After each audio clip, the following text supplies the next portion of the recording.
Talking to another candidate who would like your vote in this May primary, Judge Andrea Kline, running for re-election. And let's talk about what you do on a daily basis as a general sessions judge. So the general sessions courts, there are 5 different sessions courts. There are 5 different sessions courts that judges that rotate every week through those courts. Each court hears a different type of case. 4 of those are criminal cases, and they can range anywhere from traffic tickets to homicide cases. And then there's also a civil sessions court that deals with landlord-tenant and small claims issues where folks are fighting over property and money damages for the most part. Give us an example of what you did today. So I was in felony sessions court today. We had a lot of bond hearings today. Felony sessions deals mostly with people who are charged, defendants who are charged with felonies. You cannot plead to a felony in the sessions court because it's a gatekeeper courtroom. But we do deal with bonds and violations of probations. And of course, if the felonies are reduced to misdemeanors, they can plead to those there as well. What about your background makes you the best candidate for this office?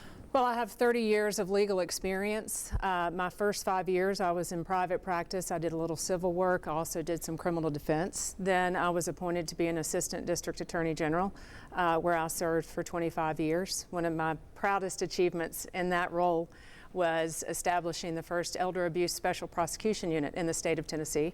And I also had the awesome opportunity of helping draft and legislate lobby for new legislation on new laws that are in effect now that greatly increase protections for vulnerable and elderly adults throughout the state. And of course now I'm judge, so I've been defense attorney, prosecutor, and now judge. And Judge, we hear a lot about the justice system in our world, but a lot of people do not interact with it until there's a crisis.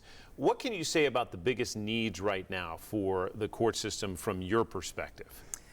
Well, I think especially in the sessions courts, we have a lot of cases. I think in 2024, I don't think we have the numbers for 25 yet, but we processed 65,000 cases. The year before that, I believe it was into the 70,000. So we have limited resources with staffing as far as courtrooms too. We need to really make sure we can be as efficient as we can be and every day in the courts. And when they back up, it's, in COVID, everything shut down. So we're coming out of that now. But just the limited resources with the number of cases that we deal with every day is challenging.